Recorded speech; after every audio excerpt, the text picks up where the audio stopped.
right, you guys, so picture yourself at your favorite store. You know, you got Target, J. Crew, Old Navy, Ulta, whatever it is, and you're in the checkout line and you're about to spend a lot of money. And then all of a sudden, Kimberly from behind the register says, oh, I've got great news. You are pre-approved for our in-store credit card, and you can save 10% on today's purchase if you sign up.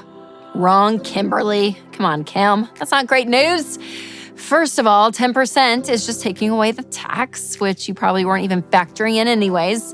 And second, you're not pre-approved. That's just a line that Kimberly has to feed every single customer so she can add a tally mark to her monthly goal. And third, credit cards are just another tactic to get you to spend more money or spend the same amount that you were planning on it, but not to have to pay for it until weeks later and then get slammed with interest. So, no thanks. Now listen, if some of you have fallen for that very scheme before, you are not alone. We all love a good deal, but the truth is that credit cards are never going to be the secret to saving money. So today, I'm going to give us all a little reality check and explain why. Now, I can already hear some of you in the comments like, well, I pay my balance off every month and I only use credit cards to get airline miles. Trust me, I've heard it all. So let's unpack some of these common excuses one by one. First, we'll start with Old Faithful. Well, Rachel, I have to build my credit so I can buy a house. To put it simply, you guys, that's not true. You can actually buy a house without a credit score. And it might take a little extra paperwork, but it is not impossible. All you need is to find somebody who will do manual underwriting. So manual underwriting is basically an investigation into your ability to repay debt. So you're about to take on a mortgage, so your lender wants to know how you can handle it. And our friends at Churchill Mortgage are the perfect people to get the job done when it comes to buying a house without a credit score. So ultimately, you have to have three things. Number one, proof of payment history.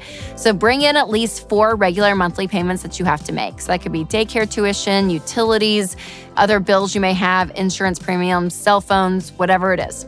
Number 2, you have to have a larger down payment. So aim for 20% or more so that it reduces the lender's risk. And number 3, choose a 15-year conventional rate mortgage. So no FHA loans, no subprimes, and no 30-year with 5% down. So repeat after me. I do not have to use credit cards to build a credit score to buy a house. It is not true. All right, another common reason people fall for credit cards in this trap is the rewards game. So first of all, let's just look at the math. You have to spend $1,000 to get $10 cash back, okay? So it's a lot, you guys. So the bigger question here is who is actually paying for all those rewards? Credit card companies make their money in 3 ways. Number 1, fees paid by cardholders. Number 2, transaction fees paid by businesses when you swipe. And number 3, interest paid by cardholders. So all of these methods come at a cost to you and are more vulnerable populations. So you have to understand that, man, there's a level that you have to have this income to be able to juggle all of these balances to get the rewards. And the reality is that there are thousands, if not tens of thousands, if not millions of Americans who can't play that game. So they are depending on credit cards to get them month by month. They're not reaping the rewards, so somebody else is. And listen, 40% of people who don't pay off their balances each month get slapped with crazy high interest payments. And sadly, they're the ones who are getting crushed under the weight of interest and payments and all the things when it comes to this idea of having rewards. So again, people play the rewards game, but the truth is you get those rewards because other people are suffering. And that's the truth of it. Here are a couple other things to consider. Number 1, a credit score is not your friend. So the FICO score didn't even exist until 1989. And now it's this new standard that we have to measure up to. And it's this number that basically mathematically is calculated all by debt. And it works more against you and your money than for you. Number 2, credit cards aren't a good solution when it comes to emergencies. A lot of people say, well, I have my credit card in case of an emergency. But if you have a car emergency and you go and pay for it with the credit card, you just went from a car emergency to now a money emergency if you don't have money in the bank, because you're going to be paying interest and paying fees on top of that. So instead, save up for an emergency fund and let you be your emergency fund versus the credit card. And number 3, credit cards aren't a good cash flow plan.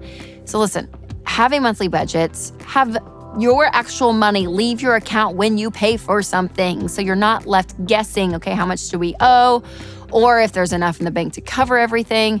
It just makes it way simpler. And number 4, it's always a risk that you fall into this trap of credit cards because more than 45 million households are weighed down by debt. And playing the credit card game puts you at risk to be one of those statistics. And number 5, credit cards are a new concept and not a need because it's only been in the last 50 to 60 years that people really have become dependent on credit cards. And credit cards aren't an economic necessity. They are a business that blew up at the rise of consumerism in our culture. Now, go back with me and picture your favorite store again.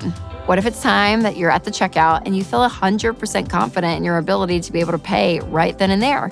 You don't have to play the game. You don't have to open up another credit card to save on the sales tax. You just have peace because you have the cash that you need and you can move about your day.